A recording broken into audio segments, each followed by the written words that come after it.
21শে জুলাইয়ের পর আজ ছাত্র পরিষদের প্রতিষ্ঠা দিবসে কিন্তু তৃণমূলের দুই শিবিরের শক্তি পরীক্ষা। আদালতের নির্দেশে ক্যাথিড্রাল রোডে সভা কালীঘাট শিবিরে, আর রানী রাসমণি অ্যাভিনিউতে কর্মসূচি রয়েছে ঋতব্রত শিবিরে। জোড়া সভা ঘিরে শেষ মুহূর্তের প্রস্তুতি একেবারে তুঙ্গে, মানে বলা যায় গতকাল সারা রাত ধরেই একেবারে প্রস্তুতি চলেছে। মঞ্চ বাঁধা, পতাকা লাগানো, ব্যানার হোর্ডিং ঠিক করা সহ বক্তা ঠিক করা, এই নিয়ে আগের রাতেই কিন্তু কাজ করেছে, মানে কাজ এগিয়ে রেখেছে বলা যায় দুপক্ষ।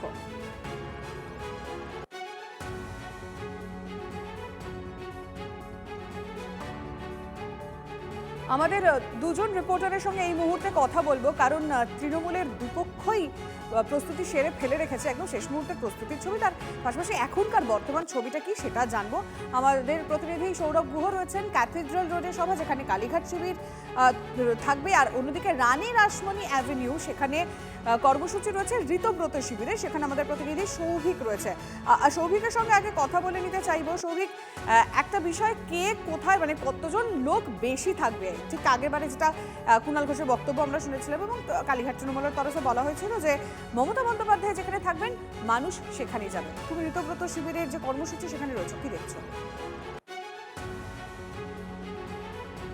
একদমই তাই। দেখো, এই মুহূর্তে কিন্তু একেবারে মঞ্চের সামনে রয়েছে, তুমি দেখতে পাচ্ছ তৃণমূল ছাত্র পরিষদের আজকের প্রতিষ্ঠা দিবস, এবং সেই প্রতিষ্ঠা দিবস উপলক্ষে কিন্তু দু তরফে, একটা ক্যাথিড্রাল রোড, সেখানে কালীঘাট তৃণমূল, পাশাপাশি যেখানে ঋতব্রত শিবির, তারা কিন্তু রানী রাসমণিতে ইতিমধ্যেই যে প্রস্তুতি, একেবারে মঞ্চ বাঁধার শেষ মুহূর্তের যে প্রস্তুতি, সেই প্রস্তুতি কিন্তু চলছে। এবং তোমাকে জানিয়ে রাখি, কোর্টের নির্দেশ মেনেই কিন্তু দুপক্ষ এই সভা করছে। বেলা 12টার সময় এই রানী রাসমণিতে সভা রয়েছে, এবং তুমি যেমনটা বলছিলে যে দেখার বিষয় যে কাদের ক্ষেত্রে ছাত্র যুবদের যে উপস্থিতি বেশি হয়, কারণ একদিকে ভালো তৃণমূল, অপরদিকে কালীঘাট তৃণমূল, এবং সেই দুই তৃণমূলের মধ্যেই কাদের মঞ্চে ছাত্রদের উপস্থিতি বেশি হয়, সেটাই কিন্তু এখন দেখার। আমি সরাসরি এখানে কথা বলে নেব। তোমাদের প্রস্তুতি তো একেবারে শেষ মুহূর্তে, কি মনে হচ্ছে যে একদিকে তো কালীঘাট তৃণমূল রয়েছে, অপরদিকে তোমরা রয়েছে ঋতব্রত শিবির, অর্থাৎ কাদের দিকে বেশি সংখ্যায় ছাত্র যুবরা আসবে বলে মনে হয়? বিভিন্ন কলেজ বিশ্ববিদ্যালয়ের ছাত্রছাত্রীরা স্বাভাবিকভাবেই রানী রাসমণি অ্যাভিনিউ সভাতেই আসবে, এবং আপনারা গতকালও দেখেছেন 40 বছর, 50 বছর, 60 বছর ঊর্ধ্ব মানুষরা ক্যাথিড্রাল রোডের সভাতে যাবে। এটাই খুব স্বাভাবিক। ছাত্রছাত্রীরা, ছাত্র পরিষদের সমাবেশ, তৃণমূল ছাত্র পরিষদের সমাবেশ, ছাত্র সমাবেশে ছাত্রছাত্রীরাই থাকবে। যদি ছাত্র পরিষদে টিএমসিবির ফ্ল্যাগ এবং পতাকা লোগোকে ব্যবহার করে কেউ 60 বছর 70 বছরের ঊর্ধ্বে মানুষকে এনে নোংরা রাজনীতি করে, তাহলে সেটা সংগঠনের জন্য অত্যন্ত লজ্জাজনক ব্যাপার। অর্থাৎ তুমি বুঝতে পারছো যে আর কিছুক্ষণের মধ্যে এই সভা, এবং এই সভায় যেমনটা জানানো হচ্ছে ঋতব্রত শিবির থেকে, যে তাদের সভাতেই কিন্তু ছাত্র যুবদের সংখ্যাটা বেশি হবে। এবং আত্মবিশ্বাসী। এদিকে কালীঘাট তৃণমূল কি বলছে, সবার আগের ছবিটা একটু দেখে নিই। আমাদের প্রতিনিধির কাছ থেকে সৌরভ গুহ অপেক্ষা করছেন। সৌরভ,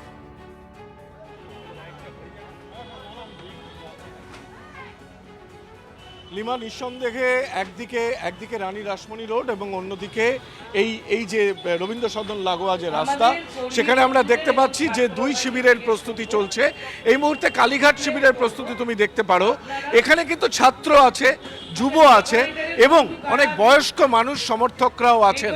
অর্থাৎ প্রতি বছর যে ছাত্র সমাবেশ হয় 28শে অগস্ট, সেটা কিন্তু এবছর 2026-এর বিধানসভা নির্বাচনের বিপর্যয়ের পর নিঃসন্দেহে প্রতিটি সভাই কিন্তু অস্তিত্ব রক্ষার লড়াই, এবং সেই অস্তিত্ব রক্ষার লড়াইয়ে কোন শিবির এগিয়ে থাকে, সেই লড়াইয়ে যেমন আমরা 21শে জুলাইকে দেখেছি, ঠিক তেমনিভাবে এই 28শে অগস্টের সভাতেও কিন্তু ছাত্র যুব নিশ্চয়ই আমরা দেখতে পাচ্ছি। সেই জায়গা থেকে অনেক সাধারণ তৃণমূল কংগ্রেসের কর্মী, সমর্থক, এবং তারা অনেক বেশি বয়সী, তারাও কিন্তু এসেছেন মমতা বন্দ্যোপাধ্যায়, অভিষেক বন্দ্যোপাধ্যায়কে শুনবার জন্য।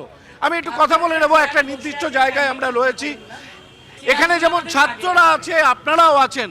কি বার্তা? ঋতব্রত শিবির বলছে ছাত্ররা সব ওখানেই যাবে। ঋতব্রত শিবির তৃণমূল নয়, ওরা হচ্ছে বালিশচাটা, আর আমাদের এটা হচ্ছে আসল তৃণমূল।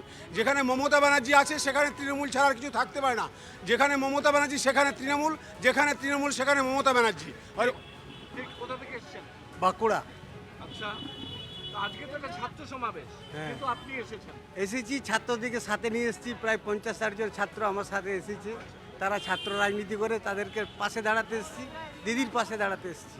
আসলে আমি যেতে পারছি না, এখানে নির্দিষ্ট একটা জায়গা প্রেসের জন্য আটকে দেওয়া হয়েছে। একটু অনুরোধ করবো, একটু আসুন না, একটু আসুন, কথা বলবো। এদিকে আসুন, এদিকে আসুন, এদিকে আসুন। সরকার, বিজেপির সরকার চলছে এবং অন্যদিকে তৃণমূল কংগ্রেসও দুভাগে ভাগ হয়ে গেছে। আপনারা কালীঘাট তৃণমূলের সঙ্গে আছেন। তৃণমূল আপনাকে কে বলো, দুটো তৃণমূল একটাই। তৃণমূল মানে মমতা বন্দ্যোপাধ্যায়, মমতা বন্দ্যোপাধ্যায় মানে তৃণমূল। তৃণমূল কালীঘাট তৃণমূল ওটা অরিজিনাল তৃণমূল, আর বালিশচালের তৃণমূল ওটা তৃণমূল না, ওটা বিজেপির বি টিম।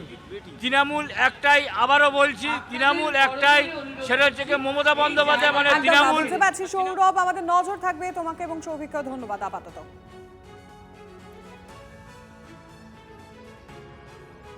দিদি তো এখনো চেয়ারপারসন, আমরা তো এখন অল ইন্ডিয়া তৃণমূল কংগ্রেসেই আছি। দিদি তো দলটাকে দুভাগ করেছে। এই যে আজকে দু জায়গায় হচ্ছে, এর জন্য তো দিদি দায়ী, আমরা দায়ী না। আমরা তো সবসময় চেয়েছিলাম একসঙ্গে থাকতে, কিন্তু ওখানে কণ্ঠ আমার রুদ্ধ আজকে বাঁশির সঙ্গীত হারা।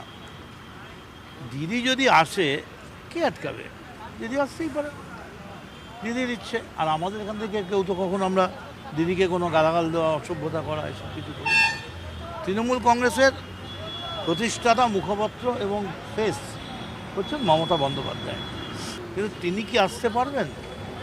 আমি তাকেই বলবো, তার নিজের বিবেকের কাছে প্রশ্ন করুন। আপনার মুখই আপনার আয়না। আপনি আজকে এই অভিষেকের এই বিলবোর্ডের ব্যাপারটা সেটেল করুন, ওটা অনেক বড় ব্যাপার। ছাত্র পরিষদটা অত প্রায়োরিটি নয়। পার্টিটার নামই তো ক্যামাকশিট কংগ্রেস, পার্টিটার নামই ক্যামাকশিট তৃণমূল কংগ্রেস। খুবই ভালো হবে, দেখতে থাকো না, দেখাচ্ছি তো একটা একটা করে, দেখতে থাকো। এটা তো সত্যি কথা। ভারতবর্ষ কেন, সারা বিশ্বে কোনো সরকার নতুন তৈরি হওয়ার পরে এত তাড়াতাড়ি তাদের গ্রাফ নাবে না। মানুষ কি বলছে একটু শুনুক। চারিদিকে চামচার পুলিশ নিয়ে যে দাঁড়িয়ে রয়েছে না, তাতে শুনে কিছু লাভ হবে না। আগে ওরা খোঁজ নিয়ে দেখো কতজন ছাত্র টিএমসির সঙ্গে আছে। যে পার্টির ভবিষ্যৎ নাই, ছাত্ররা তার সঙ্গে নিজের ভবিষ্যৎকে যুক্ত করবে। সেজন্য এইসব মক ফাইট চলবে, আর তো কোনো চর্চার বিষয় নাই। সরকার এত সুন্দর কাজ করছে, আপনি খালি প্রশংসা করেন, সেটাও খারাপ হবে। সেই জন্য কিছু টেস্ট চেঞ্জ করার জন্য খবর তৈরি হবে, কারো লাভ হবে না।